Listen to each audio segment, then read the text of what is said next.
Hello বন্ধুরা, আজকে রাত্রে এক্সাইটিং গেম ভারত পাকিস্তানের মধ্যে এশিয়া কাপের সেই সুপার ফোরের ম্যাচ। তো আজকে কে জিতবে বলে মনে হচ্ছে? আমার কাছে তো মনে হচ্ছে পরিসংখ্যান অনুযায়ী, খাতা কলমে বর্তমান পরিস্থিতি অনুযায়ী যে কোন দলের কোন কি অবস্থা সেটা অনুযায়ী বোঝা যাচ্ছে যে ভারতই অনেকটা এগিয়ে। কিন্তু ক্রিকেট হচ্ছে এমন একটা গোলবলের খেলা, অনিশ্চয়তার খেলা। যেদিন যে ভালো খেলবে অথবা যেদিন যারা এগিয়ে যাবে, যেদিন যাদের প্ল্যানগুলা মাঠে এক্সিকিউট করতে পারবে, ওই দিনই তারা ওইভাবে ভালো খেলবে।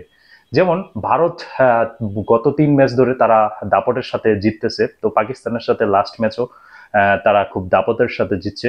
তো সেই ক্ষেত্রে আমি বলবো যে পাকিস্তানের জিততে হইলে অ্যাটলিস্ট, কমপক্ষে অ্যাটলিস্ট কি বলে, পাকিস্তানের পরে ব্যাটিং করতে হবে। কারণ আগে ব্যাটিং করে পাকিস্তান কত করবো? 160, 180 অথবা 190, সেটা চেস করার মতন ব্যাটসম্যান বা ব্যাটিং লাইন আপ ভারতের অ্যাভেলেবেল আছে, যদি অঘটন না ঘটে। তো সেই ক্ষেত্রে জিততে হলে পাকিস্তানের প্রথমত পরে ব্যাটিং করতে হবে।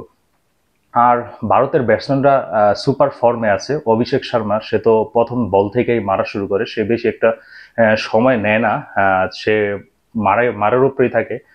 আর পাকিস্তানের হচ্ছে, যদি তারা ভালো করতে পারে, পাকিস্তানের তারা হচ্ছে প্রতিদিন মানে কন্টিনিউ দেখা গেছে একদিন একজন ভালো খেলে, আরেকদিন আরেকজন ভালো খেললো। তো এইভাবে যদি তারা কেউ জ্বলে উঠতে পারে, অথবা ধরেন দুইজন ভালো করলো, দুইজন যদি পুরাটা ক্যারি করতে পারে, তাহলে ভালো কিছু হইতে পারে। আবার বোলিং এর ক্ষেত্রে শাহিন শাহ আফ্রিদি আগে যেরকম প্রথম ওভারটা ম্যাজিক্যাল ওভার করতো, সেটা যদি করতে পারে, প্রথম ওভারে একটা দুইটা উইকেট বের করতে পারে, তাহলে সেই ক্ষেত্রে ভারত কিছুটা চাপে পড়বো। তো পাকিস্তানের বোলিং বৈচিত্র্যময়, শাহিন শাহ আফ্রিদি আছে, সেই ক্ষেত্রে যদি তারা দুইটা পেসার মানে অলরাউন্ডার খেলায়, তাহলে সেই ক্ষেত্রে ফাহিম আশরাফও ঢুকতে পারে।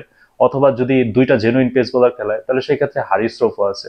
হারিস রফ অতিরিক্ত পেস বল করে, তো সেই সাথে তার ইকোনমি রেটটাও একটু ডাউন।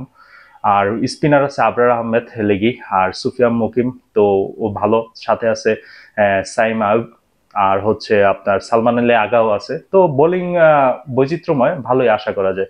কিন্তু তাদের ব্যাটিংটা যেমন হচ্ছে সাইম আয়ুব গত 3 ম্যাচে 3টা শূন্য, এটা খুব কনসার্ন, এটা খুব মানে বাজে বিষয় পাকিস্তানের জন্য। তো ভারতের সাথে জিততে হইলে সবার বেস্ট দিতে হইব। বেস্টটা যদি ওই দিন দিতে পারে, আর যে প্ল্যান যে এক্সিকিউট করতে পারে, যে প্ল্যান দিয়ে দিয়েছে, তো ওই প্ল্যান অনুযায়ী যদি বল ফালাইতে পারে, অথবা ব্যাটসম্যানটা ওই প্ল্যান অনুযায়ী খেলতে পারে, তাহলে হইব। এখন আধুনিক ক্রিকেট ভাই, এখন হচ্ছে অভিষেক শর্মা যেরকম প্রথম থেকে মারা শুরু করে, তো যদি পাকিস্তানের ওইভাবে সময় নিয়ে খেলে, তাহলে পারবো না। কারণ সূর্যকুমার যাদব, অভিষেক শর্মা, তারা যেভাবে হিটিং খেলে, শিবম ডুবে, হার্দিক পান্ডিয়া, তো আপনি কাদের কথা বল, মানে কাকে ফালাইবেন? আবার বোলিং এ আছে বরুণ চক্রবর্তী, বৈচিত্র্যময়, কুলদীপ যাদব, তারপরে জাসপ্রীত বুমরা। তো সবাই বৈচিত্র্যময়। আপনার জিততে হলে ভারতের সাথে বেস্টটা দিয়েই জিততে হইব। দুবাইয়ের মাঠে খেলা, মাঠ বড় আছে। আর পিচ কিরকম হয়, পিচ যদি মনে হয় না ব্যাটিং ফ্রেন্ডলি, একদম পুরা ফ্লাড উইকেট দিব, তো স্লো উইকেট থাকতে পারে। স্লো উইকেট থাকলে সেই ক্ষেত্রে ওই যে পাকিস্তান মানে স্লো উইকেট থাকলে ভারত যদি আগে ব্যাটিং করে, যতটা কম রানে আটকানো যায়, ডট বল যতটা করা যায়। তো এই হচ্ছে প্ল্যান। এইভাবে যদি করতে পারে, তাহলে পাকিস্তান জিতবো। আর ভারতকে আটকাইতে হলে এছাড়া উপায় নেই, পরে ব্যাটিং করতে হবে। আগে ব্যাটিং করে যদি পাকিস্তান বোলিং এ তাদের মানে ওই কনফিডেন্স, ওই ধরেন প্রথম ওভারে যে কি বলে, ফাহিম আশরাফ বা শাহিন আফ্রিদি আইসা এক একজনের দুইটা উইকেট বা আর্লি 3টা উইকেট ফালা দিতে পারে, তাহলে সেই ক্ষেত্রে চান্স আছে একটা ভালো কিছু এক্সপেক্ট করার। তাছাড়া ওইরকম আর পাকিস্তান টিম ভারতের মতন, ভারত যেভাবে কি বলে এশিয়া কাপে আসছে, যেভাবে ম্যাচ খেলতেছে, যেই ডোমিনেট করা, তো পাকিস্তান জিততেছে, বাট ওইভাবে ওইরকম ডোমিনেটটা হইতেছে না। তো ভারতকে হারাইতে হইলে বেস্ট দিতে হইব, সব কাজগুলাতে, সব জায়গাগুলাতে ভালো করতে হইব। তাহলে ভারতের সাথে জিতা সম্ভব। আর নাহলে তো সম্ভব না। তো বন্ধুরা, আপনাদের কাছে কি মনে হয় আজকে কে জিতবো, ভারত নাকি পাকিস্তান? আমার কাছে মনে হয় ভারত জিতবো, বাট ওই যে আমি তো কি বলে পাকিস্তানের, ভারত পাকিস্তান ম্যাচে আমি পাকিস্তানের সাপোর্টার, বাট পরিসংখ্যান আমি আশা করি পাকিস্তান জিতবো। কিন্তু বাস্তবতা বা সবকিছু মিলে ভারতেই জিতার সম্ভাবনা বেশি আমার কাছে মনে হয়। কিন্তু মাঠের খেলা, এনিথিং ক্যান হ্যাপেন, এই জায়গায় অনেক কিছুই হইতে পারে।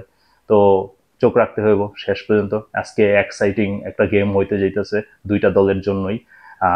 তাদের মধ্যে প্রচুর কথার লড়াই, তারপরে অনেক কিছু হইতেছে। তো মাঠে দেখা যাক এটার উত্তাপটা কিরকম পড়ে। তো আমরা এক্সাইটেড গেমটা কখন শুরু হইব সেটার জন্য। তো আপনারা জানান বন্ধুরা কমেন্ট বক্সে যে কে জিতবো, বা আপনাদের মতামত কি, বা কিরকম হইতে পারে পাকিস্তানের বেস্ট ইলেভেনটা।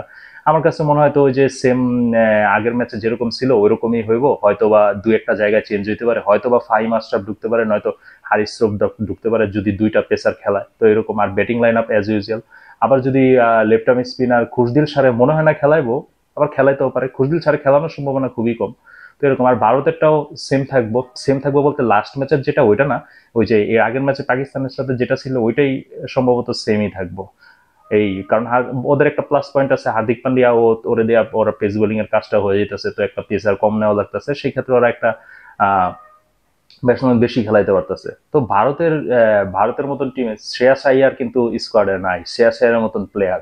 রিঙ্কু সিং কিন্তু বেস্ট ইলেভেনে খেলতেছে না। তো ভারত টিমটা আসলে মানে রেসপেক্ট দিতে হয়। তো মাঠের খেলায় যারা ভালো খেলবো তারাই আগায় থাকবো, মোট কথা হইতেছে এটা। তো বন্ধুরা, আপনারা জানান কে জিতবো।